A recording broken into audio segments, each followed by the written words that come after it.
अनुप्रिया पटेल को भाजपा से लगा तगड़ा झटका, दोस्ती महत्वाकांक्षा पर अटके। 2022 विधानसभा चुनाव में अनुप्रिया की पार्टी ने किया था बेहतरीन प्रदर्शन, लेकिन 2023 में बीजेपी ने कर डाला खेल। अनुप्रिया बीजेपी आलाकमान से खफा, अब पूछ रही क्या यही वफा है? जो मैंने सहयोग दिया उसका फल यही मुझे मिला। निकाय चुनाव में अपना दल को क्या मिला? जो मिला। अब उसके बाद अनुप्रिया ने फैसला लेने का मन बना लिया है। यूपी में निकाय चुनाव का संग्राम चरम पर है। इस चुनाव को कहीं न कहीं उत्तर प्रदेश में 2024 का सेमीफाइनल भी माना जा रहा है। लोगों का कहना है 24 की जीत और हार कहीं न कहीं इसी से परख ली जाएगी। 24 में होने वाले फाइनल में जनता का रुख किस ओर जाएगा? ये चुनाव एक तरह से पार्टियों के लिए खुद को आंकड़े का जरिया भी है, प्रैक्टिस करने का तरीका भी। इसलिए दुश्मन तो दुश्मन, दोस्त भी अपनी भरपूर भागीदारी दिखाने के लिए बेकरार है। लेकिन अगर जिनसे दोस्ती है उनकी सियासी ताकत ज्यादा है। वो अगर अपने छोटे दोस्त को खुद आंकने का मौका ही ना दे तो सियासी दोस्ती में अंदर खाने खटपट शुरू हो जाती है। कुछ ऐसा ही अनुप्रिया पटेल के अपना दल के साथ हुआ है। बीजेपी के साथ मिलकर विधानसभा चुनाव 2022 में शानदार प्रदर्शन करने वाली अपना दल एस को निकाय चुनाव में उतनी तवज्जो नहीं मिली है जितनी उनको उम्मीद थी।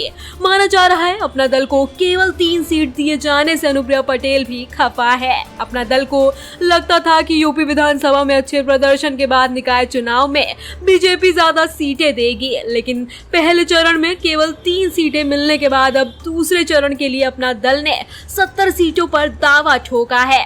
दरअसल उत्तर प्रदेश में अपनी स्थिति मजबूत करने के लिए अनुप्रिया पटेल की अगुवाई वाली अपना दल को तगड़ा झटका लगा है। भाजपा ने अपना दल को सिर्फ 3 सीटें दी हैं। झांसी में 1 नगर पालिका परिषद, प्रतापगढ़ में 2 नगर पंचायत सीट मिली। हालांकि प्रथम चरण में जिन 10 मेयर सीटों के लिए मतदान होना है उनमें बीजेपी ने अपना दल को एक भी सीट नहीं दी गई है। दूसरे चरण के लिए भी इतनी ही सीटें मिलने की उम्मीद है, जिसमें मेयर पद की शेष 7 सीटों के लिए 11 मई को मतदान होगा। अब कहा जा रहा है कि ग्राउंड लेवल पर अपनी उपस्थिति दर्ज कराने के लिए अपने बड़े सहयोगी के साथ सीटों की संख्या को लेकर बातचीत चल रही है। अपना दल इस दूसरे चरण में कम से कम 70 नगर पालिका और नगर पंचायत सीटों पर दावेदारी की तैयारी कर रही है। इसमें बुंदेलखंड और विंध्य क्षेत्र के जिलों सहित 38 जिले शामिल हैं, जहां अपना दल के पास काफी मजबूत संगठनात्मक तंत्र है। दूसरी ओर भाजपा की दूसरी सहयोगी निषाद पार्टी को भी प्रथम चरण में एक भी सीट नहीं मिली थी। इसके बाद पार्टी ने निर्दलीय उम्मीदवार उतारने का फैसला किया था। वहीं अपना दल ने बीजेपी के सहयोगी होने के बावजूद 2017 में पिछला नगर निकाय चुनाव नहीं लड़ा था। अपना दल की बजाय बीजेपी ने उन सभी सीटों पर चुनाव लड़ा जिन्हें अपना दल का गढ़ माना जाता है। अपना दल ने 2022 के विधानसभा चुनाव में 17 सीटों पर चुनाव लड़ा और 12 पर जीत हासिल की थी। वहीं पार्टी के उम्मीदवार 5 सीटों पर दूसरे नंबर पर रही। इसका फायदा पार्टी को मिला था। इससे पहले लोकसभा चुनाव 2019 में भी अनुप्रिया पटेल को 2 सीटों पर जीत मिली थी।